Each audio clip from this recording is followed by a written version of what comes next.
अस्सलाम वालेकुम दोस्तों, मैं हूं सईद उमर फारूक अपने चैनल उमर स्पीक्स की एक और एपिसोड के साथ आपकी खिदमत में हाजिर हूं। दोस्तों, आज के एपिसोड भी हज स्पेशल एपिसोड है और मिनिस्ट्री यानी कि वफाकी वज़ीर मजहबी अमूर जो हमारी मजहबी मिनिस्ट्री है उसकी जानिब से बहुत ही इंपॉर्टेंट कुछ इन्फॉर्मेशन शेयर की गई है। कुछ न्यू डायरेक्शंस हैं, हिदायत हैं जो तमाम ओवरसीज़ पाकिस्तानियों और जो हमारे लोकल पाकिस्तानी हैं, पाकिस्तान में रहने वाले पाकिस्तान, दोनों के लिए बहुत इंपॉर्टेंट है। तो इस वीडियो को ज़रा कम्प्लीटली देख लीजिएगा और तमाम बातें समझ लीजिएगा। इसमें जितनी भी मैं पॉइंट्स बताऊंगा वो तमाम समझ लीजिएगा।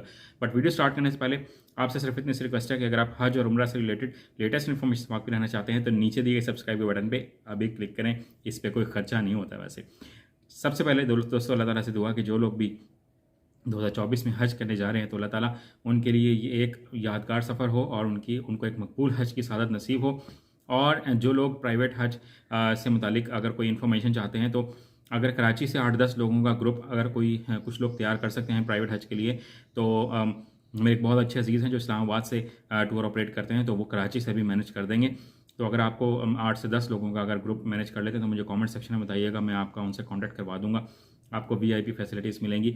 आज की वीडियो में प्राइवेट हज से मुतालिक यही कहना था। अब बात कर लेते हैं कि वो वाकई वज़ीर मजहबी अमूर ने क्या न्यू डायरेक्शंस जो हमारी हज मिनिस्ट्री है उन्होंने क्या न्यू डायरेक्शंस दी हैं। तो उन्होंने जनाब एक दफ़ा फिर, ये मैं पहले भी बहुत दफ़ा कह चुका हूँ, एक दफ़ा फिर उन्होंने बहुत ज़्यादा जोर दिया है कि पाक हज ऐप तमाम लोग इंस्टॉल कर लें। अब उसकी रीज़न्स क्या हैं इंस्टॉल करने की, वो उन्होंने कुछ लेटेस्ट अपडेट्स बताई हैं जो अब से बहुत से लोगों को पहले मुझे भी नहीं पता थी और आप में से भी बहुत से लोगों को नहीं पता होंगी।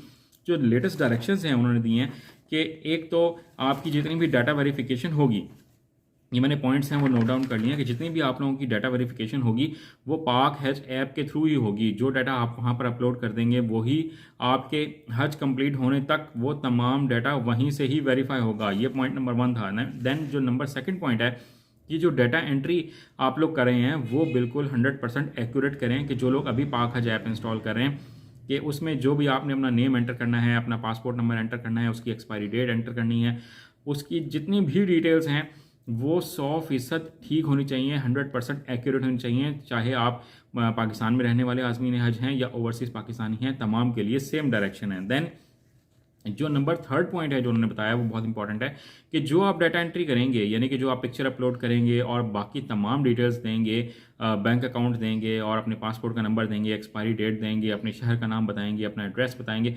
वही आपके वीज़ा प्रिंटिंग प्रोसेस में भी इस्तेमाल होगी। वो कोई और चीज़ इस्तेमाल नहीं होगी। वही पाक हज ऐप जो इन्फॉर्मेशन मिनिस्ट्री को दे रही होगी वही वीज़ा के लिए प्रोसेस होगी। तो उसमें बहुत ज़्यादा आपने एहतियात से काम करना है, बहुत ज़्यादा केयरफुल रहना है। डाटा एंट्री में कोई स्पेलिंग मिस्टेक नहीं होनी चाहिए, जो पासपोर्ट पे है वही होनी चाहिए, जिस तरह से उर्दू में इंग्लिश में जैसे भी लिखा हुआ है। और जो आपका नाम है कंप्लीट पासपोर्ट पे वही लिखना है, शॉर्टकट इस्तेमाल नहीं करने। आपने इस तरह की कोई मिस्टेक नहीं करनी कि जैसे अगर किसी का नाम मोहम्मद अली है तो कुछ लोग उसको एम अली लिख देते हैं। तो आपने ऐसा पाक हज ऐप जो है उसमें ऐसा कुछ नहीं करना। जो पासपोर्ट पे आपका नाम है वही आपने कंप्लीट लिखना है, डेट ऑफ बर्थ और बाकी तमाम चीज़ें वो आपने पाक हज ऐप में वैसे ही लिखनी है। देन जो उन्होंने 4th पॉइंट बहुत इंपॉर्टेंट बताया वो ये है कि फ़ोन नंबर जो आपका होगा वही आपका आगे तक चलता रहेगा, वो आपने बिल्कुल सही लिखना है। ऐसा नहीं लिखना कि आपका एक्टिव नंबर कोई और है और हज के लिए आपने कुछ और लिख दिया है। जो आपका फ़ोन नंबर एक्टिव है वही लिखना है। और जो इमरजेंसी की सूरत में जो फ़ोन नंबर लिखना है वो भी आपका बिल्कुल ठीक होना चाहिए, जो एक्टिव है फ़ोन नंबर हो, जो हर फ़ोन अटेंड कर ले बंदा।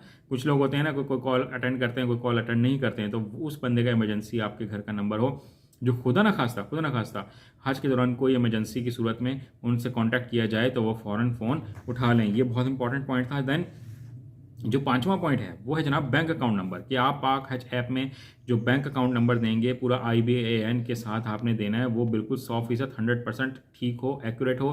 क्योंकि अगर कोई रकम वापस मिलनी भी है, अभी तो चांस है, बहुत से लोग पूछते हैं, मैंने अभी उनका रिप्लाई को नहीं किया क्योंकि मुझे खुद कंफर्म नहीं है, मिनिस्ट्री को भी कंफर्म नहीं है कि हमने कितनी रकम वापस देनी है। तो अगर कोई रकम वापस मिलती है तो वो उसी अकाउंट में वापस आपको ट्रांसफ़र होगी, तो उसमें भी आपने कोई गलती नहीं करनी पाक हज ऐप में। देन जो रूम्स आप लोग स्पेशल अगर कोई बुक करवाते हैं, जैसे कुछ लोगों ने अगर अपने लिए सेपरेट रूम बुक करवाया है तो उसकी भी आपने इन्फॉर्मेशन देनी है कि हाँ जी हमने सेपरेट रूम बुक करवाया है। अगर आप पाक हज ऐप पे ये नहीं बताएंगे, वहाँ पे ऑप्शन पे टिक नहीं करेंगे कि हम और नहीं बताएंगे कि हमने रूम के लिए सेपरेट पे किया है, तो आपको सेपरेट रूम, अलग रूम यानी कि अलग कमरा आपको नहीं मिलेगा।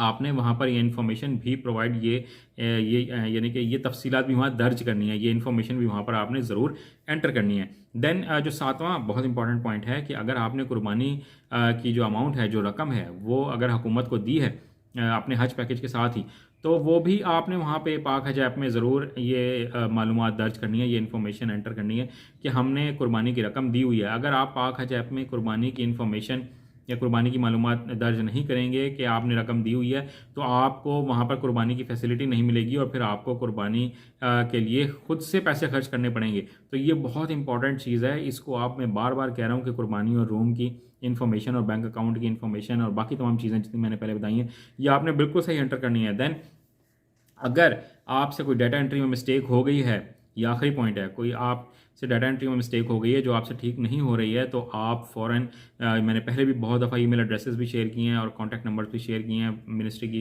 वेबसाइट पे भी, वहाँ पे उनके ईमेल एड्रेसेस और कॉन्टैक्ट नंबर हैं। आप उनको फ़ौरन आगाह करें कि हमसे ये डाटा एंट्री में मिस्टेक हुई है पाक हज ऐप में, और अगर वो एडिट नहीं हो रही, वो चेंज नहीं हो रही है, तब्दील नहीं हो रही, तो उनको बताएं, वो आपको इसमें ज़रूर हेल्प करेंगे। इसमें कोई मैं, आप या कोई भी खुद से नहीं कर सकेगा, ये आपको मिनिस्ट्री से ही कांटेक्ट करना पड़ेगा। आई होप कि मैं अपनी तमाम बातें आपको समझा सकूँगा। आज की वीडियो में इतना ही कहना था। चैनल पर नए हैं तो चैनल को सब्सक्राइब कर लीजिएगा। अपने घर वालों का बहुत ज़्यादा ख्याल रखिएगा। हज पर जाएँ तो अपने भाई को दुआओं में ज़रूर याद रखिएगा। अल्लाह हाफ़िज़।